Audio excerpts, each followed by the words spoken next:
मिलन sir अभी आंकड़ों की बात कर रहे थे, डायरेक्ट सेलिंग के आंकड़ों की जब बातचीत कर रहे थे। अगर हम लोग world federation direct selling association के आंकड़े देखें और 2019 के आंकड़े 1 जुलाई 2020 को उन्होंने रिलीज किए थे, उन आंकड़ों के अनुसार ग्लोबल जो टर्नओवर था 2019 में वो 1,80,000 मिलियन डॉलर का था।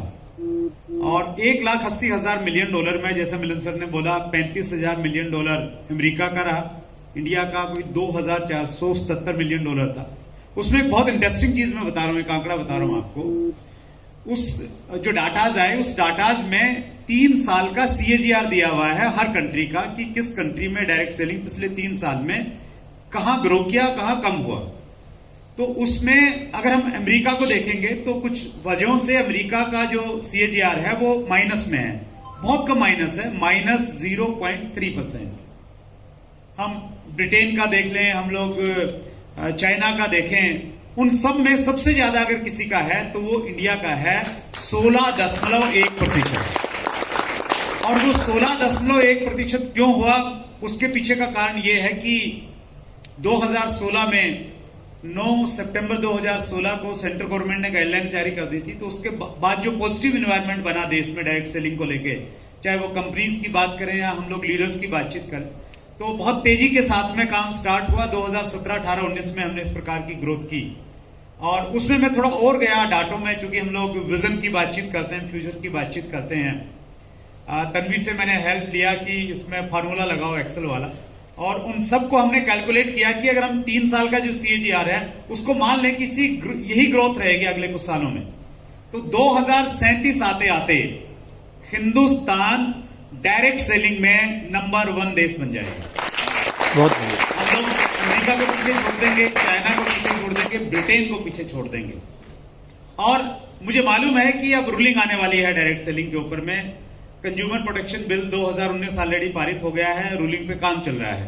तो ये चीजें और हमारे फेवर में है, सारी की सारी चीजें।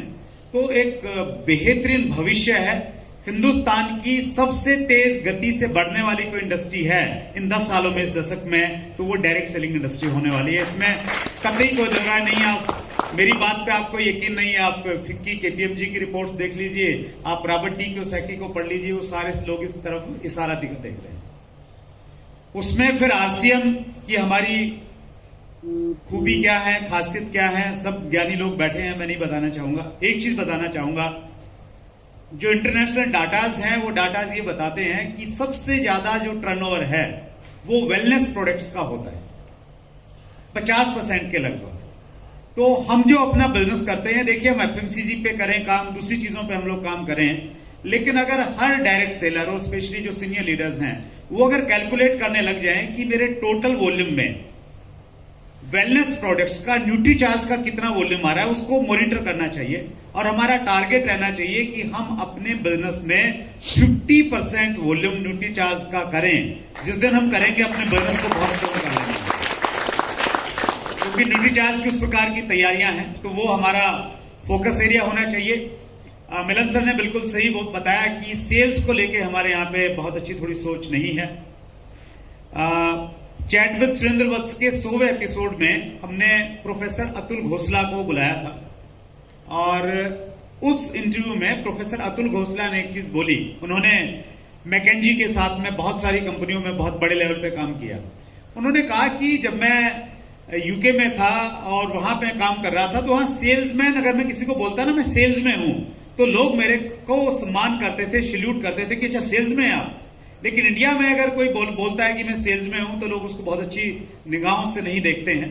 तो उन्होंने बोला कि हम ये चाह रहे हैं, समय आ गया है कि इस परिस्थिति को बदलें। जब तक इंडिया में लोग सेलिंग पे फोकस नहीं रहेंगे, उसको सम्मान की दृष्टि से नहीं देखेंगे, हम लोग बड़ा काम नहीं कर पाएंगे। और उनकी यूनिवर्सिटी है सुलूनी यूनिवर्सिटी हिमाचल प्रदेश, और उन्होंने डिक्लेयर किया उस दिन वहां पे कि हम लोग अगले साल post graduation diploma in direct selling शुरू कर रहे हैं, और विद इन 2 ईयर्स वो MBA in direct selling start कर रहे हैं। यानी वो सेल्स को इतना ज्यादा इंपॉर्टेंस देते हैं। तो सेल्स पे हम फोकस करेंगे तो हम लोग बहुत बड़ा काम कर सकते हैं, नो डाउट। और डायरेक्ट सेलिंग सेल्स का ही बिजनेस है, उसमें हम लोग संकोच नहीं करें बिल्कुल भी। और मिलन सर आज अगर इतने बड़े लेवल पे हैं, इतनी बड़ी कंपनी के CEO बने हैं, तो सेल्समैन से मिलन सर ने करियर की शुरुआत की थी। और जितने और भी बड़े बड़े नाम हैं, आप शिव खेड़ा जी को देख लीजिए, आप संतोष नायर जी को देख लीजिए, आप डॉक्टर उज्जवल पाटनी को देख लीजिए, विवेक बिंद्रा को देख लीजिए आप। तो ये जितने भी बड़े नाम हैं ना, जिनसे हम लोग कहीं ना कहीं इंस्पायर होते हैं, जिनको हम फॉलो करते हैं, उन सब ने सेल्स की शुरुआत की है। और आरसीएम भी हम लोग सेल्स में ही थे, लेकिन वो एक अलग तरह का मॉड्यूल हमारा सेल्स का था, जिसमें हम लोग नेटवर्क बनाते थे, केवल मात्र लोगों को ज्वाइन करते थे। लेकिन उसके साथ में जो प्रोडक्ट सेलिंग का कॉन्सेप्ट हम उसके साथ में अगर एड ऑन कर लेंगे तो लोग भविष्य हमारा है, ये तय है 2037 में हिंदुस्तान नंबर 1 पे होने वाला है। लेकिन उसमें आपकी और मेरी हिस्सेदारी कितनी होगी, वो इस चीज पर डिपेंड करेगा कि हम सेल्स को कितना प्रमोट करते हैं और कितना उस पर फसले करते हैं।